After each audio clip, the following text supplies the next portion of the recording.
Previously mga tropa ko, merong mga nagko-comment sa akin dito. I-shoutout din natin sila dahil ito yung magiging content natin para sa ngayong araw na to. Shoutout sa'yo, Cheryl Soriano. Sabi niya dito, okay po ba ang Epson 5290 na i-pigment agad? Okay na okay din ba sa Xerox at sa photo print na gagawin daw para sa printing na yan? And yung isa na nag-comment sa atin, sabi niya dito, risky ba mag-convert ng Epson 5290 sa pigment ink? So etong mga nag-comment na to, etong dalawang to, sure na sure ako na bago lang sila dito sa ating YouTube channel kasi ilang beses ko nang sinabi yung mga risk na ganito sa mga pagko-convert ng mga printers natin. At napapansin ko din sa mga ibang vloggers dyan, may mga nagko-comment din sa akin, salamat daw sa mga pagre-review ko ng mga printers dahil daw yung iba ay hindi nagre-review ng mga printer. Kasi mga tropa, kaya hindi sila nagre-review rin ng mga printer kagaya ng ginagawa ko. Kasi malalaman ng tao yung mga tunay na presyo ng mga printer. So ayun lang yung mga nakikita natin na dahilan. At bago natin sagutin etong mga comment ng mga tropa natin, price check muna tayo. Epson 5290 medyo tumataas siya sa online, and kung meron kayong voucher, mas makakamura talaga kayo kung sa online kayo bibili. At kung meron naman kayong mabibili sa mga may physical store,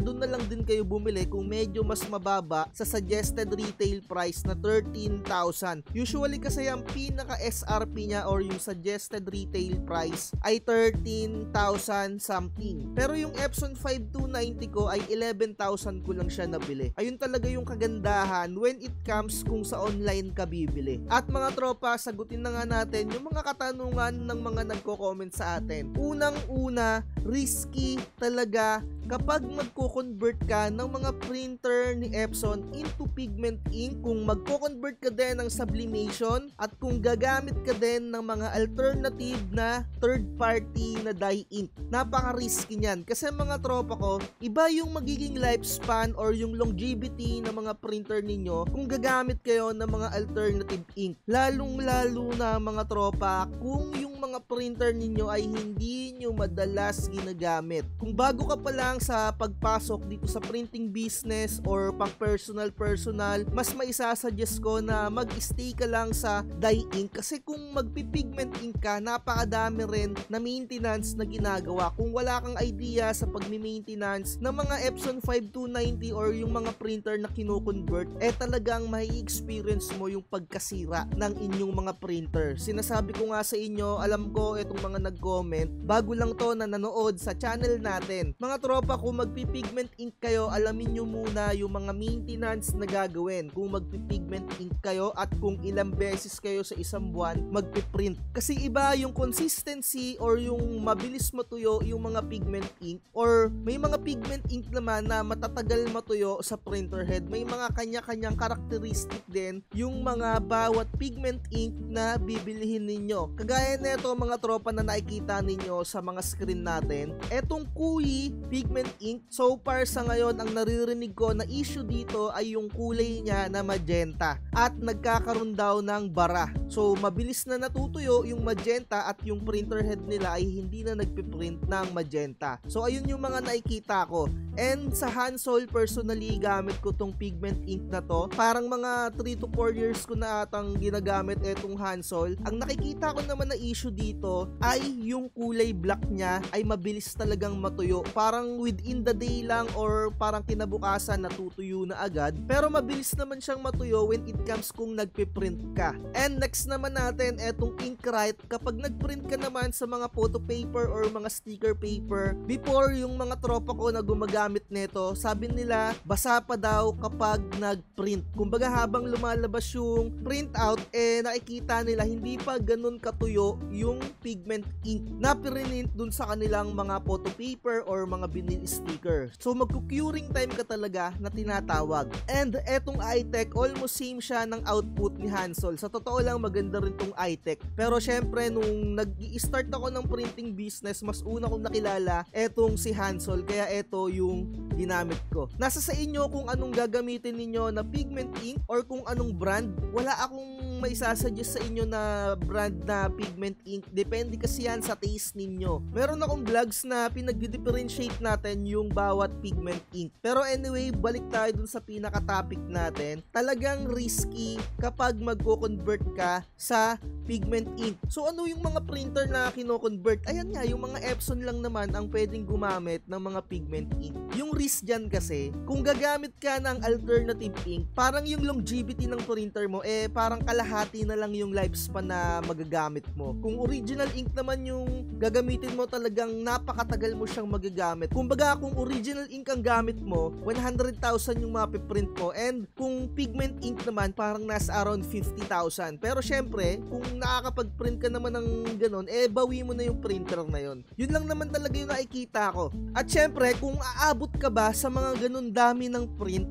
depende yan kung lagi mong ginagamit yung printer mo. Kagaya nga ng sinasabi ko, mag-pigment ink ka lang kung ready ka nang sumugal. Yung mga risk na yan, hindi mo iisipin yan kung ready ka na sumugal. 'Di ba? Kung natatakot talaga kayo, mag-dye ink lang muna kayo. Huwag kayong mag-pigment ink kung bago pa lang kayo sa larangan ng printer or yung first time nyo pa lang gumamit ng printer at magko-convert kagad kayo. At sabi nga dito ni Cheryl, okay daw ba yung pigment ink sa photo print and Xerox? Pag gumagamit kayo ng pigment ink, may mga brands na kailangan nyong i-color correct. Ano ba yung color correct? Sa pigment ink kasi, ito yung una kong nalaman. Mahirap makuha yung kulay na gray at meron pang mga ibang kulay na mahirap kuhain. Ano ba yung ibig sabihin na kuhain? Kapag ka nag-print ka, nakikita mo sa iyong mga monitor, ganito yung kulay, pero yung paglabas sa output ay hindi ganon or hindi magkatugma yung display dun sa pinaka-output mo. Unang-una, yung kulay gray. Nung gumamit ako ng pigment ink before, hindi ko alam yung ganyan na bagay. Talagang sinugal ko lang yung printer ko into pigment ink kasi ayun yung gusto kong i-cater para sa sticker printing. Hindi ko na rin inisip-isip yung risk na yan, at kung magko-convert ka, mas maigi na bagong-bago pa yung printer, tsaka mo siya lalagyan ng pigment ink.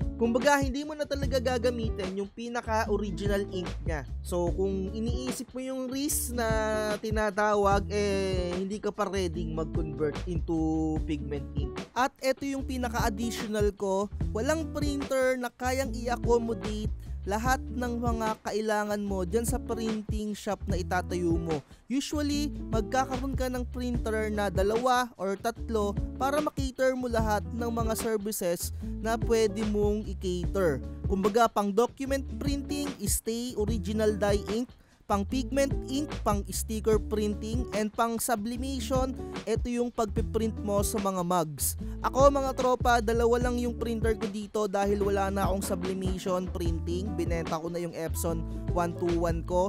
Ang meron ako dito, Epson 5290 document printing, original ink yung gamit ko, and Epson 805 for sticker printing, at kahit na anong kailangan ko for pigment ink, ito yung ginagamit ko, Epson 805 using Hansol pigment ink. So, ayun lang talaga yung masasabi ko. At mga tropa, kung gagamitin nyo sa photo print, Xerox, and printing ng documents, okay din naman yung pigment ink, pero hindi siya ganun ka-black when it comes sa output. So, syempre, gagawan nyo siya ng color correction. Ito nga yung mga vlogs natin na mga color correction na tutorial. At may mga pigment ink naman na hindi na siya kailangan i-color correct. So, alamin nyo na lang kung ano yung mga brands na yon. Pero ako so far, nag-stay na lang ako sa paggamit ng Hansol pigment ink. Panoorin nyo na lang yung ilalagay ko sa description ng mga link tungkol dito sa pagko-color correction. Lalong-lalo na when it comes sa mga photo. Kagaya na itong mga nakikita ninyo na pagko-color correct, ito yung ginagawa dyan. Pupunta kayo sa color management and aayusin nyo yung dami na lumalabas ng ink sa inyong mga printers. Siguro dito na natin tapusin tong vlogs natin, at kahit pa paano nakatulong ako, or kung hindi man, panoorin nyo na lang yung mga ibang videos videos natin. At super thankful nga pala ako lalong-lalo na sa mga nagko-comment sa atin. Road to 12,000 subscribers na nga pala tayo. Patuloy tayong magre-review ng mga printers. At tutulungan ko din kayo kung may mga katanungan kayo dyan. Comment lang kayo dyan para hindi kayo nauuto mga tropa. Huwag kayong magpapahype din dito sa printing business na to. Yung tipong akala nyo malaki din yung kitaan. So mostly nga kung marami ka namang customer, mapupuyat ka rin talaga dito. So ayun na lang, yung mga videos na gusto kong ipapanood sa inyo, ilalagay ko na lang sa description kung magko-convert kayo into pigment ink. And yung mga pagmi-maintenance, ilalagay ko doon sa description. Like, share, and subscribe. Kung gusto nyo mag-avail ng mga templates natin and Canva Pro, message nyo lang ako. At lagi ko sinasabi, huwag magpapauto. Bye-bye. Sa promo. Huwag kang magpapauto, mag-isip ka sa pilian. Sa laro ng buhay, dama ang tampuhan.